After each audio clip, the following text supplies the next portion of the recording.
Hello friends, exercise 3.3 से question number 4 करेंगे। Prove that 2 sine square 3 pi by 4 plus 2 cos square pi by 4 plus 2 sec square pi by 3 is equal to 10। ये left side में जो दे रखा है आपको, इन तीनों का सम 10 के बराबर प्रूफ करना है। तो हम लेफ्ट साइड को उठा लेते हैं और इसको सॉल्व करना शुरू करेंगे और वहाँ से हम अपना आंसर 10 लेके आएंगे और फिर ये प्रूफ हो जाएगा। तो लेफ्ट हैंड साइड को मुझे सॉल्व करना है, तो लेफ्ट हैंड साइड को एक बार रीराइट कर लेते हैं।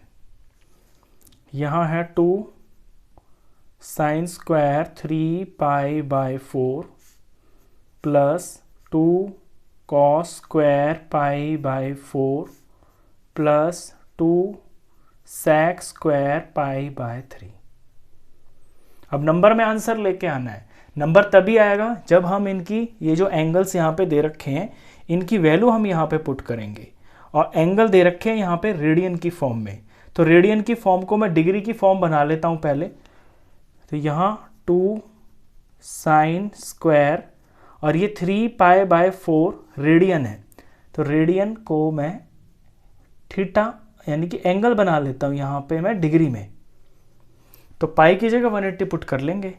3 इंटू 180 बाय 4, 180 को 4 से डिवाइड करेंगे तो ये 45 आ जाएगा, और 45 को 3 से मल्टीप्लाई करेंगे तो 135 डिग्री आ गया। तो ये जो पाई में यहाँ पे आपको पाई में एंगल दे रखा है रेडियन में, ये जब हम इसने डिग्री बनाई हमने तो ये 135 डिग्री हो गया। 135 डिग्री आप इसमें भी कर सकते हैं, रेडियन में भी कर सकते हैं, लेकिन मेरे को डिग्री में ठीक लगता है, मैं डिग्री में कन्वर्ट कर लेता हूँ तो आसान रहता है क्वेश्चन। आगे बढ़ते हैं। 2 कॉस स्क्वायर पाई बाय 4 है, 2 कॉस स्क्वायर पाई बाय 4। अब पाई बाय 4 का मतलब हो गया 180 डिग्री बाय 4। 180 को 4 से डिवाइड करेंगे तो 45 डिग्री, तो ये 45 डिग्री का एंगल है। आगे बढ़ते हैं। 2 sec square pi by 3, pi by 3 का मतलब है 180 डिग्री बाय 3 यानी कि 60 डिग्री है ये 60 डिग्री का एंगल हो गया। अब यहाँ पे आप ये देखोगे कि इन तीनों टर्म्स के अंदर आपके जो एंगल्स हैं ना जो डिग्री में है, उनमें स्टैंडर्ड एंगल होने ज़रूरी हैं, तभी आप वैल्यू पुट कर पाओगे। Standard angle 0, 30 degree, 45 degree, 60 degree, 90 degree, इनकी वैल्यूज़ आपको ट्रिग्नोमेट्रिक टेबल में पता होती है। तो मैंने पहला टर्म देखा, इसमें 2 साइन स्क्वायर 135 डिग्री है। 135 जो है ये स्टैंडर्ड एंगल नहीं होता है। आगे 45 डिग्री है, यहाँ 60 डिग्री है, तो इन दो टर्म्स में तो मुझे कोई टेंशन है ही नहीं। यहाँ पे मैं 45 वैल्यू डिग्री की जो वैल्यू है वो पता चल जाएगी मेरे को टेबल से, 60 डिग्री की वैल्यू यहाँ मेरे को टेबल से पता चल जाएगी। अभी ये जो 135 डिग्री है ना, इसको मेरे को ब्रेक करना होगा। जब भी एंगल आपका थोड़ा बड़ा होता है यह स्टैंडर्ड एंगल नहीं होता है, कहने का मतलब है स्टैंडर्ड एंगल अगर आपका ना हो तो फिर आप उसको ब्रेक करते हो, और ब्रेक करना है इसको आपको 90 प्लस माइनस थीटा में कर सकते हो, 180 प्लस माइनस थीटा में कर सकते हो, 270 प्लस माइनस थीटा में कर सकते हो, और 360 डिग्री प्लस माइनस थीटा में कर सकते हो। यानी जो एंगल आपका स्टैंडर्ड नहीं होता आप उसे इन 4 तरीके से ही ब्रेक कर सकते हो। अभी डिपेंड करता है कि एंगल कितना छोटा है कितना बड़ा है और कौन सा इसके अंदर यहाँ पे आसानी से ब्रेक हो जाएगा। यहाँ पे ये जो थीटा है ये भी आपका एक स्टैंडर्ड एंगल होना ज़रूरी है, क्योंकि यहाँ जो एंगल होता है थीटा की जगह उसकी वैल्यू आपको पता होनी चाहिए, तभी तो आप आगे क्वेश्चन कर पाओगे। तो अब हमें यहाँ ध्यान लगाना है कि 135 को हम किस में ब्रेक कर लें। देखिए मैं रिकमेंड करता हूँ आपको कि आप 180 में जो भी एंगल आपको दिया हो उसे आप पॉसिबल हो तो 180 में और 360 में ब्रेक करने की कोशिश किया करें, क्योंकि इनमें क्या ना कन्वर्जन नहीं होती है। यहाँ पे कन्वर्जन नहीं होती है, यानी जो होता है यहाँ पे अगर यहाँ साइन है तो यहाँ साइन ही रहेगा। अगर 90 में 270 में आप ब्रेक करोगे तो वहाँ पे कन्वर्जन होती है, तो कन्वर्जन भी होगी तो कोई बहुत बड़ी प्रॉब्लम नहीं है। लेकिन अगर आपका 180 में ब्रेक हो रहा है ये, तो आप इसे 180 में ब्रेक कर लो। तो मेरे को तो दिख रहा है ये 180 में ब्रेक हो रहा है। 180 में से मैं अगर 45 माइनस करता हूँ तो 135 डिग्री आ जाएगा, तो मैं इसे 180 में ही ब्रेक कर लेता हूँ। 2 sine square 180 degree minus 45 degree. अच्छा, इसे ना मैं 90 प्लस 45 में भी ब्रेक कर सकता था, क्योंकि 90 प्लस 45 जो है ये भी 135 होता है। लेकिन आगे जाके क्या होता कि ये जो साइन है ना, ये यहाँ पे कन्वर्ट हो जाता। 90 प्लस 45 आगे जब नेक्स्ट स्टेप में आंसर लिखते तो साइन का ये कॉस हो जाता। बस इतना सा ही फ़र्क पड़ता है और कोई बड़ी चीज़ नहीं है।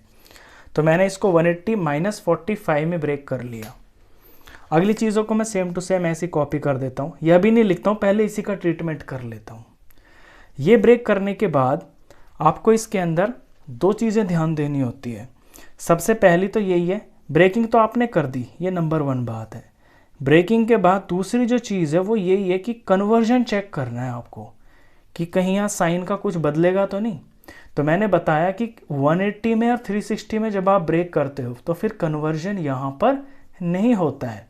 इट मीन्स ये जैसा है वैसा ही रहेगा, 2 रहेगा, इसका कोफिशिएंट है, और ये साइन स्क्वायर रहेगा। 180 से मेरे को पता चल गया कि यहाँ पे कन्वर्जन नहीं होगी। इसके बाद ये आगे जो 45 है ना, ये एज इट इज़ आप यहाँ पे लिख दोगे। 180 से अब आपका कोई काम नहीं है, यहाँ माइनस हो चाहे प्लस हो, जो भी हो, साइन चाहे कोई भी हो, आपको सिर्फ यहाँ पे एंगल लिखना है 45 डिग्री। ब्रेकिंग हुई, कन्वर्जन चेक कर ली। अब तीसरी इंपॉर्टेंट चीज़ है इसके अंदर साइन, कि यहाँ साइन क्या होगा। साइन का पता चलता है हमें जो क्वाड्रेंट होता है उससे। चलिए अब देखिए, first quadrant, second quadrant, third quadrant, fourth quadrant. Angle को ध्यान से देखिए, ये है 135 डिग्री का एंगल है और ये साइन का एंगल है, और इसे मैंने 180 माइनस 45 लिखा है। तो यहाँ पे तो 180 डिग्री होता है, और माइनस 45 का मतलब है थोड़ा इससे पीछे है, यानी समथिंग कम है इससे। तो यहाँ होगा लगभग, यहाँ पे 0 होता है, तो यहाँ से यहाँ तक का ये एंगल होगा 135 का। अब ये जो एंगल है ये लाई कर रहा है आपका सेकंड क्वाड्रेंट में। तो मुझे पता चल गया कि ये 135 डिग्री जो है ये सेकंड क्वाड्रेंट में लाई कर रहा है। अब मैं देखूंगा कि ये एंगल है किसका, ये तो साइन का एंगल है। अब मैं साइन देखता हूँ कि सेकंड क्वाड्रेंट में पॉजिटिव होता है कि नेगेटिव होता है। उसके लिए मैंने आपको बताया हुआ है, आफ्टर स्कूल, टू और ये कॉलेज। सेकंड क्वाड्रेंट की बात चल रही है, तो यहाँ पे एस होता है, एस से साइन, और साइन का उल्टा होता है कॉसेक। तो साइन और कॉसेक यहाँ पे पॉजिटिव वैल्यू देते हैं आपको, बाकी चारों नेगेटिव देते हैं। तो ये तो साइन है, इट मीन्स कि ये तो यहाँ पॉजिटिव ही रहेगा। तो पॉजिटिव में तो आप पॉजिटिव लगाओ या मत लगाओ, बात एक ही है।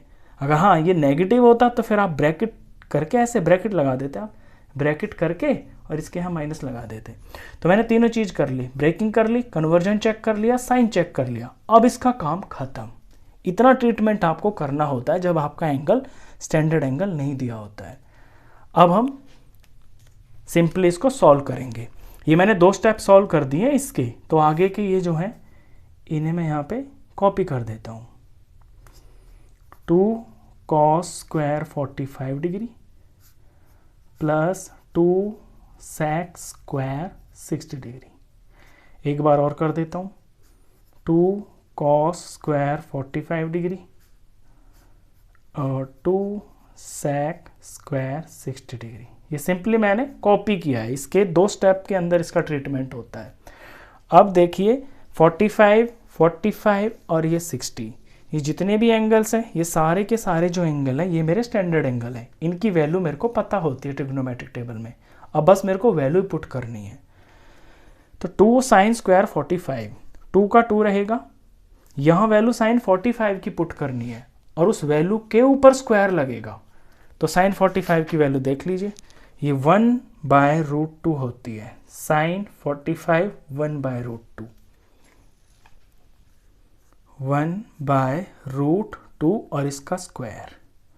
आगे बढ़ते हैं, 2 cos स्क्वायर 45, cos स्क्वायर 45 है ये, तो 2 का 2 हो गया। cos 45 की वैल्यू देखनी है मेरे को, तो ये cos है और ये 45 है, ये 1/√2 है। तो 2 और ये 1/√2, और क्योंकि cos पे स्क्वायर है तो यहाँ वैल्यू पे स्क्वायर आएगा। आगे बढ़ते हैं। 2 sec स्क्वायर 60, तो 2 का तो 2 हो गया। अब sec का टेबल, sec आपको वैल्यू जो है ना याद करने की, रटने की ज़रूरत नहीं है। अगर आपको सिर्फ साइन कॉस टेन की पता है तो टेन, इसके बाद जो इनके इन्वर्स हैं कॉट सेक कोसेक, वो तो आप यहीं से देख के बता सकते हो। जो सेक होता है ये होता है, इसका इन्वर्स होता है ये कॉस का। Sine cos tan cot sec cosec, cos का इन्वर्स होता है सेक। अगर मेरे को कॉस की वैल्यू पता है, उसका उल्टा कर दूंगा तो वो वैल्यू सेक की होगी। तो यहाँ 60 डिग्री है ना, तो कॉस 60 देखता हूं मैं कितना है, ये 1/2 है। कॉस का इन्वर्स होता है सेक, तो सेक हो जाएगा 2/1, यानी इसका उल्टा हो जाएगा 2/1। 2/1 का मतलब है 2, तो इसकी वैल्यू 2 हो गई है। ब्रैकेट में मैंने ये 2 भरा और इसके ऊपर स्क्वायर है तो यहाँ स्क्वायर भी लगेगा। बस अब सिंपली आपको ये सॉल्व ही करना है। तो ये 2 का 2 हो गया और 1/√2 इंटू में 1/√2, ये स्क्वायर में है ना इसलिए। आगे भी सेम इसी तरह से 2 इंटू 1/√2 टू 1/√2 प्लस, इसे यहाँ सिंप्लीफाई कर लें तो 2 इंटू 2 इंटू 2, ये तो 3 बार हो गया। अब √2 और √2 2 होता है और ऊपर 2 लिखा हुआ है, इन दोनों का प्रोडक्ट तो 2 हो गया। मैं एक बार दिखा भी देता हूँ, ये 2 हो गया और इनका प्रोडक्ट 2 हो गया। ठीक है, ऐसे ही 2 1 जा 2, 2 1 जा 2, ऊपर तो 2 हो गया, √2 इंटू √2 2 हो गया। आगे ये 2 2 जा 4, 4 2 जा 8 हो गया। और ये जो 2/2 और 2/2 आप देख रहे हो डिवाइड होके 1 और 1 हो गए, 1 + 1 + 8, ये सारा ऐड होके 10 हो गया। अब देखिए 10 ही तो निकालना था आपको, राइट साइड में आपको 10 ही दिखाना है प्रूफ करके, तो हो गया ये तो यहाँ पे therefore left hand side is equal to right hand side, hence proved, hence proved. तो क्वेश्चन ये बहुत आसान होते हैं, सारा जो काम है इसमें ये जो एंगल होते हैं ना आपके, जो स्टैंडर्ड एंगल्स नहीं होते हैं, बस उसका ट्रीटमेंट आपको ठीक से करना आना चाहिए। और इसके लिए तो मैंने बिल्कुल स्पेशल एक अलग वीडियो बनाई हुई है। तो ये क्वेश्चन खत्म।